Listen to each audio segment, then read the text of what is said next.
My name is Ariana Blake. To the world, I looked ordinary, quiet, simple, forgettable. But to my sister Jessica, I was something worse. A joke. Growing up, Jessica was loud, confident, and admired. I was the shadow that walked behind her. "No one takes you seriously, Ariana," she used to say. "You're too soft for the real world." I never argued. I never explained. Because some truths are not meant to be spoken. They are meant to be revealed. That morning, we boarded a flight from New York to Los Angeles. Jessica sat beside me, scrolling through her phone, smirking.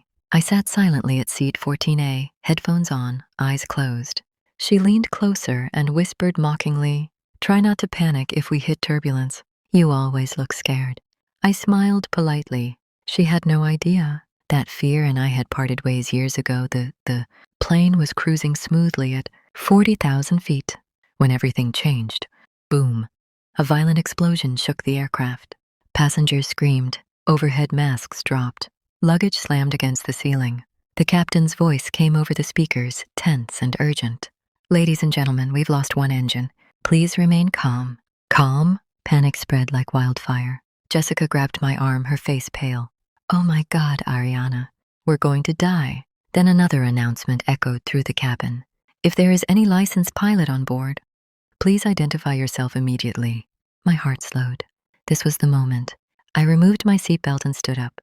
And that's when Jessica laughed. Jessica burst out laughing, loud enough for people to hear. Her, a pilot?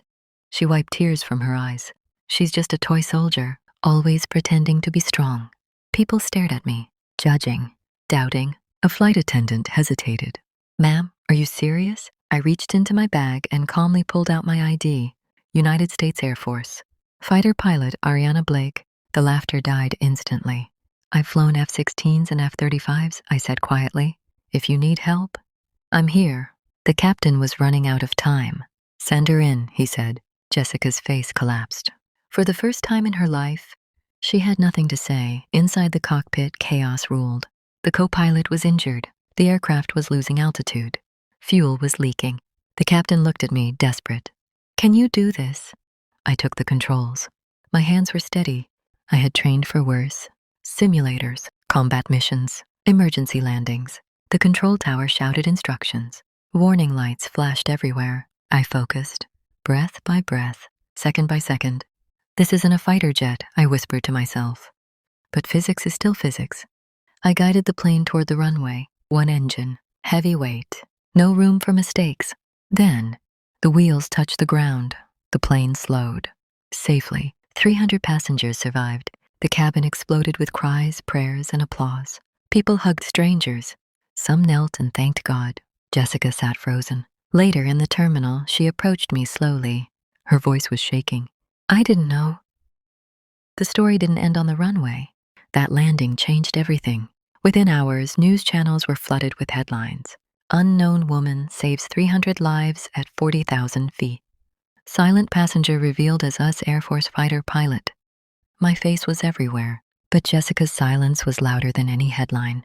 And the world finally saw me.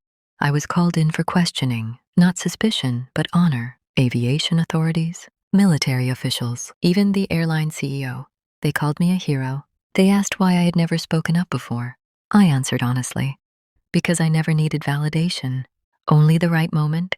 That moment had arrived. Jessica's fall. Jessica, she hated the attention. At work, people whispered, "Isn't that the sister who mocked the pilot?" Her friends asked questions. Her confidence cracked. One evening, she confronted me. "You could have told people who you were," she snapped. "You made me look terrible." I looked at her calmly. "No, Jessica.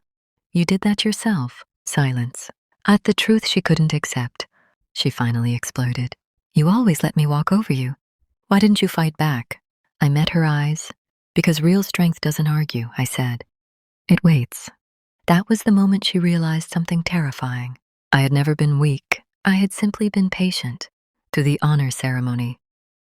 Weeks later, there was a formal ceremony. Medals, uniforms, standing ovations. I wore my Air Force blues. The same girl Jessica once called a toy soldier. She wasn't invited, not because I asked for revenge, but because respect is earned, not demanded. A quiet ending. I didn't celebrate loudly. I returned to my life, my missions, my silence. But this time, the world listened when I spoke. And Jessica, she learned a lesson she could never unlearn. The person you underestimate today may be the one who saves you tomorrow. Fame fades, but truth doesn't. A few weeks after the ceremony, I received a call from Air Force Command. Ariana, the voice said, calm but serious. There's something you need to know. I listened carefully. The flight I had landed was never supposed to survive. What really happened that day?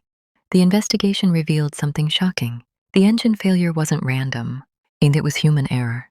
Maintenance logs had been falsified, safety checks skipped, and one name kept appearing in the reports: Jessica Blake. My sister, the betrayal cut deeper than mockery. Jessica worked in corporate aviation logistics. Her department had approved outsourced maintenance for that exact aircraft. She had signed off on it, without inspection, without verification, just to save money, just to impress her boss. 300 lives had been placed at risk, including mine. The authorities asked me quietly, "Do you want to testify?" One word from me, and Jessica's career would end.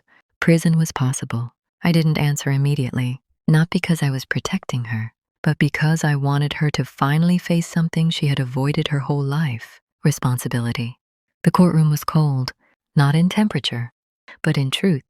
Jessica sat at the defense table, her shoulders tense, her eyes hollow. The confident woman who once laughed at me on a plane was barely recognizable. Across the room, reporters waited. Everyone wanted the same story. How did the hero's sister become the villain? When my name was called, "Ariana Blake," the judge said, "Please take the stand." The room turned toward me. I walked forward calmly, the same way I had walked into the cockpit that day. No fear, no hesitation. I told them everything: the falsified logs, the skipped inspections, the cost-cutting decisions that almost killed 300 people. And then the judge asked the question everyone was waiting for. Did the defendant understand the risks? I paused. Yes, I answered. She did. Jessica's head dropped, the sister I never had. During a break, she looked at me, really looked at me. For the first time in her life, "I spent years calling you weak," she whispered. "But you were the only one strong enough to tell the truth." I didn't respond, not because I hated her, but because some realizations come too late to be shared. In the verdict, the judge returned. Jessica Blake is found guilty of criminal negligence. Gasps filled the room. Her career was over, her reputation destroyed, her freedom limited, not by revenge, by her own choices. Weeks later, life fell quiet again. No cameras, no headlines. I stood on an airbase runway at sunrise, helmet under my arm. A younger pilot approached me and said, "They say you're the one who saved that plane." I smiled. I just did my job. As I climbed into my fighter jet, one thought stayed with me. I had spent my life being underestimated, and that had been my greatest advantage. 1 year passed.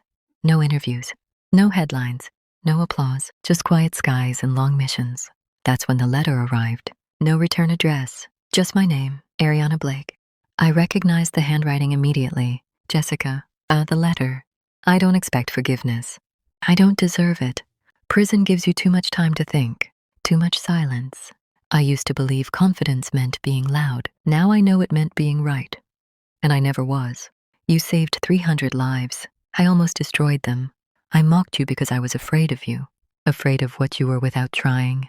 If this letter reaches you, I hope one thing: that you're flying higher than I ever could." I folded the letter slowly, and for the first time, I felt nothing. No anger, no sadness, just closure. The sky has no echoes.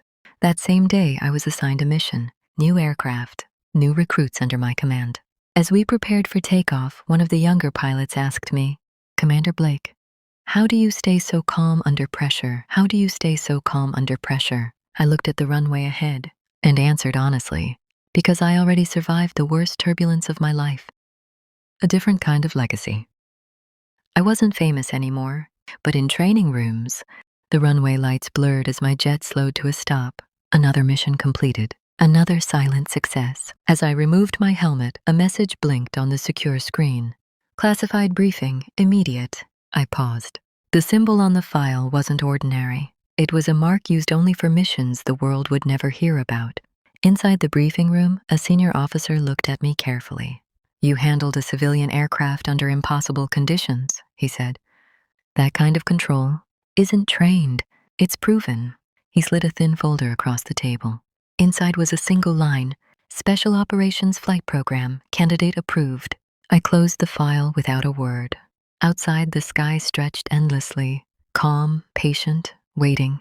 I thought about the girl who once sat quietly at seat 14A, mocked, underestimated, invisible. She was gone. What remained was someone shaped by pressure, hardened by silence, trusted when everything else failed. As I walked toward the aircraft again, I understood one thing. Some stories end with applause, others end with a call the world will never hear. And somewhere above the clouds, my real journey was only just beginning.